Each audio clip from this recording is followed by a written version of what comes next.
धन्यवाद मान्यवर, आपने इस महत्वपूर्ण विभाग की, रेलवे विभाग की चर्चा पे मुझे बोलने का अवसर दिया।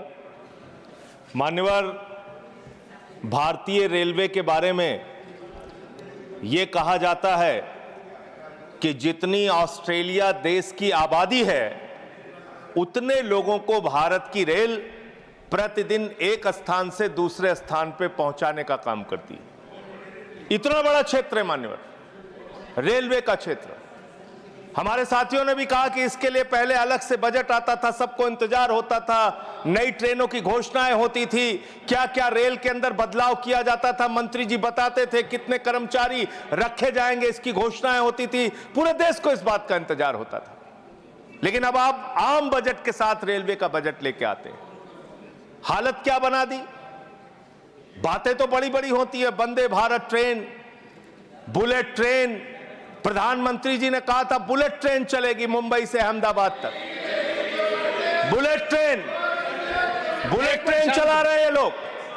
बुलेट ट्रेन तो छोड़िए, जानवरों की तरह इंसान को रेलवे के अंदर ले जाया जा रहा है, एक जगह से दूसरी जगह तक। शर्म आती है, वो दृश्य देख के शर्म आता है मान्यवर, जब हमने देखा कुंभ के मेले के अंदर ट्रेन के डिब्बों को तोड़ने का दृश्य देखा। एसी डिब्बों को तोड़ तोड़ के लोग अंदर घुस रहे थे, जानवरों की तरह लोग एक जगह से दूसरी जगह तक जा रहे थे। आम इंसान की जिंदगी में सिर्फ मरना लिखा हुआ है।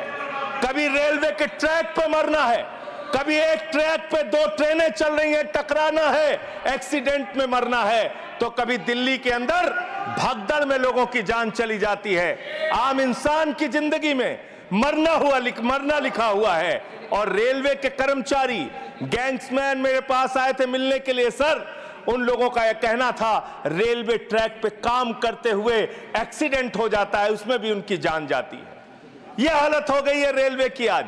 और रेलवे के बारे में सीएजी की एक बहुत गंभीर रिपोर्ट है। माननीय मंत्री जी यहां पे बैठे, और मैं दिल से कहना चाहता हूं, कोई यहां पे बैठे इसलिए नहीं कह रहा हूं, जब ये मंत्री बने पूरे देश को उम्मीद थी कि रेलवे के अंदर क्रांतिकारी बदलाव आएगा। यह उम्मीद थी कि एक तकनीक के जानकार, एक पढ़े लिखे, एक शिक्षित योग्य मंत्री बने देश के अंदर, वो बदलाव लेके आएंगे। लेकिन रोज एक्सीडेंट पे एक्सीडेंट। जितना ट्रेन की पटरी पे ट्रेन नहीं चलती, उससे ज्यादा ट्रेन के बाहर, पटरी के बाहर ट्रेनें चल रही हैं। यह अव्यवस्था का आलम है कि यहां भगदड़ से लोगों की मौत हो गई, मंत्री जी को पता तक नहीं था। इसका मतलब इनके कर्मचारी, इनके अधिकारी इनको बताते भी नहीं कि इतना बड़ा हादसा हो गया। इसी दिल्ली में लोगों की मौत हुई। सर, मैं सीएजी की रिपोर्ट एक आई रेलवे के बारे में, उसके बारे में अपनी बात कह के अपनी बात खत्म करूंगा। 2604 करोड़ रुपए, 2604 करोड़ रुपए की गड़बड़ी रेलवे में पकड़ी गई। और इस गड़बड़ी के अंदर 834 करोड़ की गड़बड़ी ऐसी है जिसको मेरे ख्याल से मंत्री जी भी सुनेंगे तो शर्म आएगी। मुंबई से बांद्रा तक एक रेलवे के डेवलपमेंट का प्रोजेक्ट रखा जाता है, उसके लिए लोन लिया जाता है, उस लोन के ऊपर जो कर्ज का ब्याज दिया जाता है वो 834 करोड़ रुपए दिया जाता है, लेकिन वो परियोजना शुरू तक नहीं होती। मान्यवर, यह है अनियमितता का मामला आपके यहां। इसका स्पष्टीकरण दीजिएगा अगर आपको मौका मिले। और अंत में एक बात कह के खत्म करूंगा अपनी बात, क्योंकि समय कम है।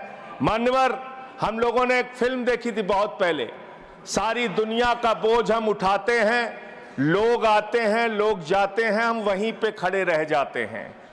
ये कुलियों के दर्द के बारे में मैं बता रहा हूं। कुलियों के संगठन के लोग मुझसे मिलने के लिए आए थे 3 दिन पहले मान्यवर, और पूरे देश में 19,000 कुली हैं जिनको उस समय की 2009 के अंदर उनके लिए घोषणा की गई थी कि उनके बच्चों को नौकरी दिया जाएगा, उनको गैंग्समैन की नौकरी दिया जाएगा। लेकिन आज उन कुलियों की हालत यह हो गई है कि रेलवे के प्लेटफॉर्म पे ई रिक्शा चलते हैं, रेलवे के प्लेटफॉर्म पे वाहन चलते हैं जिसमें सामान ढोने के लिए यात्रियों को एक प्लेटफॉर्म से दूसरे प्लेटफॉर्म पे पहुंचाने के लिए वहां पे वाहन मौजूद हैं। जाहिर सी बात है पैसेंजर उसका इस्तेमाल करेंगे। इन कुलियों का दर्द कोई सुनने के लिए तैयार नहीं है। मैं आपके माध्यम से माननीय मंत्री जी से अनुरोध करूंगा कि जो लोग वर्षों से लोगों का बोझ उठा रहे हैं, उनके परिवार की चिंता कीजिए, उनकी गरीबी की चिंता कीजिए और कृपा करके ये 19,000 जो लोग हैं आज बेरोजगारी की कगार पे हैं, उनको कहीं समायोजित करने के लिए या उनके लिए कोई महीने की तनख्वाह की घोषणा, मदद की घोषणा सरकार की ओर से अपनी ओर से कीजिए। और अंत में यही बात कह के अपनी बात को समाप्त करूंगा कि आज पूरे देश को इंतजार है इस बात का कि कब ये दुर्घटनाएं रुकेंगी। पूरे देश को इंतजार है इस बात का कि 3 लाख भर्तियां जो आपने रोक रखी हैं, जिसके कारण आज संवेदनशील जगहों पे एम्प्लॉय नहीं है, कर्मचारी नहीं है, दुर्घटनाएं हो रही हैं, वो कब रुकेंगी। और रेल की पटरियों को ठीक करने का काम जिस पे आप 180 किलोमीटर 160 किलोमीटर की स्पीड की ट्रेनें चला रहे हैं, वो रेलवे की पटरियां कब ठीक होंगी मान्यवर। ये सरकार ही पटरी से उतर गई है इस सरकार के। और अभी ये नासिर भाई काफी दुखी थे, कह रहे थे रेल मंत्री बन जाते हैं मोदी जी। अरे मोदी जी विदेश मंत्री बन जाते हैं, शिक्षा मंत्री बन जाते हैं, सांस्कृतिक मंत्री बन जाते हैं, विज्ञान मंत्री बन जाते हैं। मोदी जी के अंदर बहुत कला है, खेल मंत्री बन जाते हैं। सारा मंत्रालय अकेले मोदी जी चला रहे हैं, इसलिए इस पे नाराज नहीं होना चाहिए। धन्यवाद। शांत शांत शांत शांत शांत। Honorable members, requests have been received from members to adjourn the discussion today due to Holi festival. Accordingly, considering the request of members, the further discussion and reply of the minister will continue on Monday. The House stands adjourned to meet at 11 a.m. on Monday, the 17th March 2025.